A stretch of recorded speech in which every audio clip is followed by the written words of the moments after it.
ಒಂದು ಐತಿಹಾಸಿಕ ಸಂವಾದ. ಗಾಂಧಿ ಮತ್ತು ಅಂಬೇಡ್ಕರ್ ನಡುವೆ ಭಿನ್ನಾಭಿಪ್ರಾಯ ಇತ್ತು, ಭಾಳ ಜಗಳಿತ್ತು. ಗಾಂಧೀಜಿ ಅಂಬೇಡ್ಕರ್ಗೆ ತೊಂದರೆ ಕೊಟ್ಟರು ಅನ್ನುವ ವಿಚಾರವನ್ನು ಸಮಾಜದಲ್ಲಿ ಹರಡಲಾಗಿದೆ. ಅದು ಹಾಗಿರಲಿಲ್ಲ. ಅವರಿಬ್ಬರ ನಡುವೆ ಒಂದು ಒಳ್ಳೆಯ ವಿಷಯ ಕುರಿತು ಭಿನ್ನಾಭಿಪ್ರಾಯ ಇತ್ತು. ಏನು ಇತ್ತಪ್ಪ ಅವರಿಬ್ಬರ ವಿಷಯದ ನಡುವೆ ಭಿನ್ನಾಭಿಪ್ರಾಯ ಏನಿತ್ತು ಅಂತಂದರೆ, ಈಗೇನು ಚುನಾವಣೆಯೊಳಗೆ ಮತಕ್ಷೇತ್ರಗಳನ್ನು ಮಾಡಿದಾರಲ್ಲ, ಈ ಮತಕ್ಷೇತ್ರಗಳು ಉದಾಹರಣೆಗೆ ಮುಧೋಳ್ ರಿಸರ್ವ್ ಕಾನ್ಸ್ಟಿಟ್ಯೂನ್ಸಿ ಅದ, ಇಲ್ಲಿ SC ಕ್ಯಾಂಡಿಡೇಟ್ ಮಾತ್ರ ಸ್ಪರ್ಧಿಸಬಹುದು. ಆದರೆ ಆ ಕ್ಷೇತ್ರ ಮುಧೋಳ್ ಇಡೀ ಕ್ಷೇತ್ರದಲ್ಲಿರುವ ಎಲ್ಲ ಜನ ಅದಕ್ಕೆ ಅವರಿಗೆ ವೋಟ್ ಹಾಕೋದು.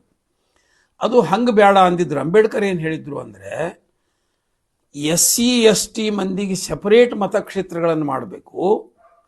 ಅದು ಅವರಿಗೆ ಬರೀ ಅದೇ ಸಮಾಜದವರು ಮತ ಹಾಕಬೇಕು. ಅಂದ್ರೆ ಅವರಿಗೆ ಬದ್ಧವಾಗಿರ್ತಾರೆ, ಅವರಿಗೆ ನಿಷ್ಠೆಯಿಂದ ಇರ್ತಾರೆ, ಅವರ ಉನ್ನತಿಗಾಗಿ ಅವರು ಪ್ರಯತ್ನ ಮಾಡ್ತಾರೆ. ಎಲ್ಲರೂ ವೋಟ್ ಹಾಕಿ ಆರಿಸಿದರೆ ಮೇಲ್ವರ್ಗದವ್ರು ಭಾಳ ಇರ್ತಾರೆ. ಮೇಲ್ವರ್ಗದವರ ಕೈಗೊಂಬೆಯಾಗಿ ಶಾಸಕರು ಸಂಸದರು ಕೆಲಸ ಮಾಡ್ತಾರೆ.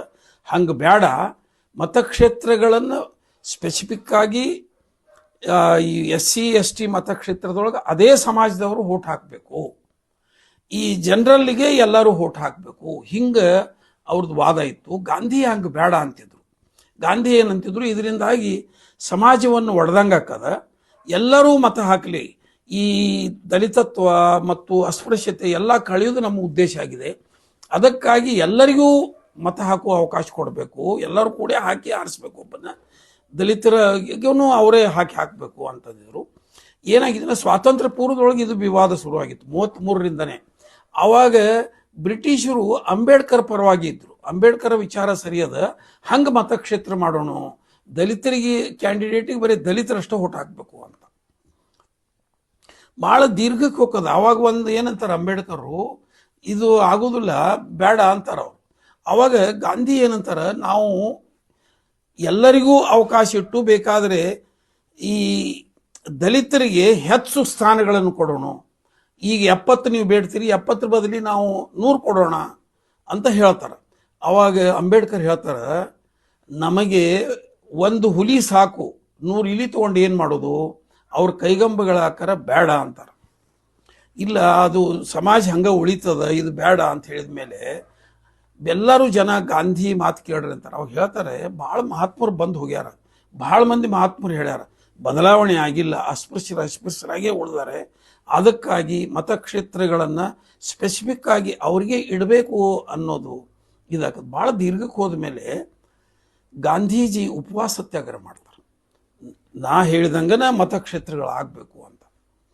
ಆವಾಗ ಅಂಬೇಡ್ಕರ್ ಮೇಲೆ ಬಹಳ ಒತ್ತಡ ಬರ್ತದೆ. ಗಾಂಧೀಜಿ ಆರೋಗ್ಯ ಕೆಡ್ತದೆ. ಅನಿವಾರ್ಯವಾಗಿ ಗಾಂಧೀಜಿ ಉಳಿಲಿ ಅನ್ನೋ ಒಂದು ದೃಷ್ಟಿ ಇಟ್ಟುಕೊಂಡು ಅಂಬೇಡ್ಕರರು ತಮ್ಮ ಅಭಿಪ್ರಾಯವನ್ನು ಹಿಂತೆಗಿತಾರೆ. ಆವಾಗ ಇನ್ನೊಂದು ಬೆಳವಣಿಗೆ ಆಗ್ತದೆ. ಏನು ಅಂತಂದರೆ, ಮುಸ್ಲಿಂ ಸಮಾಜದವರು ಒಂದು ಬೇಡಿಕೆ ಇಡ್ತಾರೆ, ನಮಗೂ ಸೆಪರೇಟ್ ಮತಕ್ಷೇತ್ರಗಳನ್ನು ಮಾಡಿಕೊಡ್ರಿ ಅಂತ. ಕ್ರಿಶ್ಚಿಯನ್ರೂ ಬೇಡಿಕೆ ಇಡ್ತಾರೆ, ನಮಗೂ ಮತಕ್ಷೇತ್ರಗಳನ್ನು ಮಾಡಿಕೊಡ್ರಿ ಅಂತ. ಆವಾಗ ಈ ಜಾತಿ ಆಧಾರದ ಮೇಲೆ ಮತಕ್ಷೇತ್ರಗಳನ್ನು ಹೊಡೆದೀವಿ ಅಂದ್ರೆ ಪರ್ಮನೆಂಟ್ ಆಗಿ ದೇಶದೊಳಗೊಂದು ಬೇರೆ ಇನ್ನೊಂದು ದೇಶಗಳೇ ಆಗಿ ರಚನೆ ಆಕ್ಕವ, ಬೇಡ ಅನ್ನೋದನ್ನು ಹೇಳಿದ ಮೇಲೆ ಅಂಬೇಡ್ಕರರು ಅನಿವಾರ್ಯವಾಗಿ ಈ ವಾದವನ್ನು ಒಪ್ಪಿಕೊಂಡು ತಾವು ಹಿಂದೆ ಸರಿತಾರೆ. ಆವಾಗ ಇದನ್ನೇ ಪುನಃ ಒಪ್ಪಂದ ಅಂತ ಆಗ್ತಿದೆ. ಅದಕ್ಕೆ ಎಲ್ಲರಿಗೂ ಸಾಮಾನ್ಯ ಮತಕ್ಷೇತ್ರ ಹೆಂಗದ ಈ ಇದ್ದ ಮತಕ್ಷೇತ್ರಗಳ ವ್ಯವಸ್ಥೆ ಬಂತು.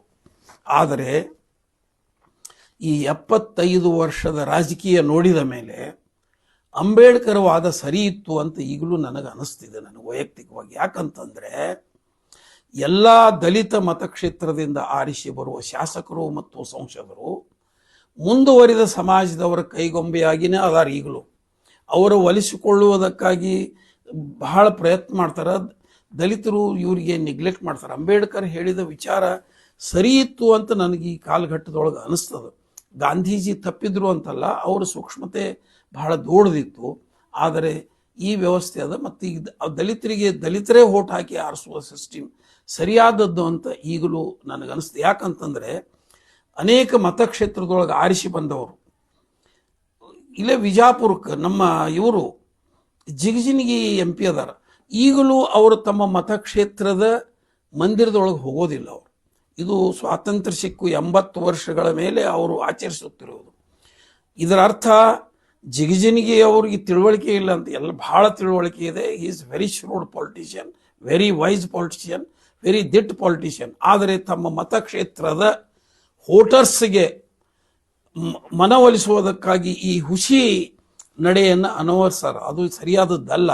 ನೀವು ಈ ದಲಿತದಿಂದ ಕ್ಷೇತ್ರದಿಂದ ಆರಿಸಿ ಬಂದವರು ಕೂಡ ಸಿಂಹಗಳಾಗಬೇಕು ಅಂತ ಏನು ಅಂಬೇಡ್ಕರ್ ಬಯಸಿದ್ರು. ಹಾಗಾಗಿ ಅವರ ಹಿತಚಿಂತನೆಗೆ ಹೆಚ್ಚಿನ ಒತ್ತು ಕೊಡಲಿ ಅಂತ ಈ ಸಂದರ್ಭದೊಳಗೆ ಹೇಳಿ ನನ್ನ ಮಾತು ಮುಗಿಸ್ತೀನಿ. Thank you.